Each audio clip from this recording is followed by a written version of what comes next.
যদি মাননীয় মুখ্যমন্ত্ৰী ডাঙৰীয়াই মোক যদি কয় যে তুমি ব্ৰহ্মপুত্ৰত জাপ দি দিয়া, মই চকু বন্ধ কৰি জাপ দিম। জাপ দিয়াৰ পিছত তেওঁ যে বচাব, কোনো কষ্ট পাবলৈ নিদিয়ে, এই কথাটো আমি বিশ্বাস কৰোঁ। মই এবাৰ ভাবিছিলোঁ যে নেখেলোঁ বুলি, তাৰপিছত মাননীয় মুখ্যমন্ত্ৰীয়ে নাই তই খেলিব লাগিব কোৱাৰ লগে লগে মই একচেপ্ট কৰি লৈছোঁ। BTC নিৰ্বাচনত যে আপোনাক প্ৰক্ষেপ কৰিলে, আপুনি অলপো আচৰিত হোৱা নাই নে?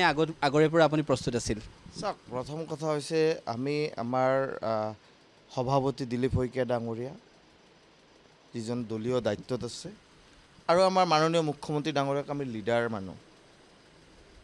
মই আপোনালোকক এটা কথা ক'ম, যদি মাননীয় মুখ্যমন্ত্ৰী ডাঙৰীয়াই মোক যদি কয় যে তুমি ব্ৰহ্মপুত্ৰত জাপ দি দিয়া, মই চকু বন্ধ কৰি জাপ দিম। ইমানখিনি বিশ্বাস আছে মাননীয় মুখ্যমন্ত্ৰীৰ ওচৰত যে মাননীয় মুখ্যমন্ত্ৰী ডাঙৰীয়াই আমাৰ ক্ষতি নকৰে। আমাক ব্ৰহ্মপুত্ৰত জাপ দিবলৈ দিয়াৰ পিছতো, মই জাপ দিয়াৰ পিছতো তেওঁ যে বচাব, কোনো কষ্ট পাবলৈ নিদিয়ে, এই কথাটো আমি বিশ্বাস কৰোঁ।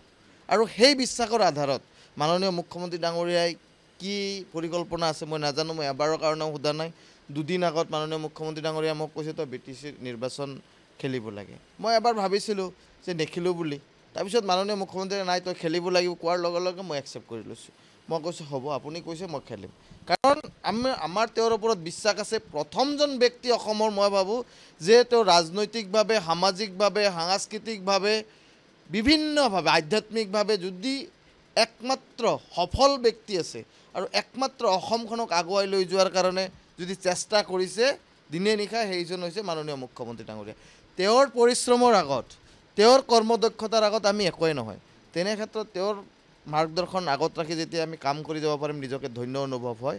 আৰু মাননীয় মুখ্যমন্ত্ৰীৰ প্ৰতিটো কথাই আমি আখৰে আখৰে পালন কৰাৰ চেষ্টা কৰোঁ। আৰু ভৱিষ্যত জীৱনলৈ আপোনালোকক আজিয়ে কৈছোঁ যে মুখ্যমন্ত্ৰী যিকোনো কথাই ক'ব, সেই প্ৰতিটো কথাই আমি আখৰে আখৰে পালন কৰাৰ চেষ্টা কৰিম।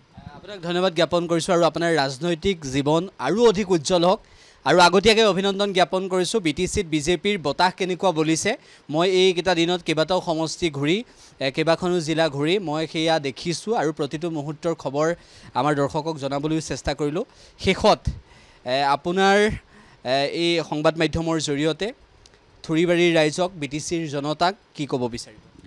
আপোনালোকৰ জৰিয়তে মই প্ৰথমতে থুৰিবাৰী ৰাইজক, যেনেকৈ বিজনী সমষ্টিৰ ৰাইজে, তাত থুৰিবাৰীৰ ৰাইজো আছিলে, যোৱা 21 চনত মোক মৰম স্নেহৰ লগে লগে তেওঁলোকৰ মূল্যৱান ভোটটো মোক দিছে, এইবেলিও থুৰিবাৰীৰ ৰাইজে মোক নিশ্চয়কৈ আপোনালোকৰ জৰিয়তে তেওঁলোকক অনুৰোধ কৰিছোঁ, সেই আশীৰ্বাদ, সেই মৰম, সেই স্নেহ আৰু সেই মূল্যৱান ভোটটো মোক দিব বুলি মই বিনম্ৰতাৰে অনুৰোধ কৰিছোঁ। আৰু আপোনালোকৰ জৰিয়তে গোটেই BTRবাসীক মই অনুৰোধ কৰিছোঁ যে BTRক শান্তি প্ৰতিষ্ঠা কৰাৰ কাৰণে, ভাতৃত্ববোধ বজাই ৰখাৰ কাৰণে একমাত্ৰ কোনো ৰাজনৈতিক দল যদি আছে সেয়া হৈছে ভাৰতীয় জনতা পাৰ্টি, আৰু একমাত্ৰ কোনো লিডাৰ যদি আহিছে সেয়া হৈছে মাননীয় মুখ্যমন্ত্ৰী ডাঙৰীয়া। তেওঁৰ আহ্বানত আপোনালোকে সঁহাৰি জনাইছিলে আৰু তেওঁৰ আহ্বানতে আপোনালোকে BJP দলক ভোট দিব বুলি মই আশা ৰাখিছোঁ। ধন্যবাদ।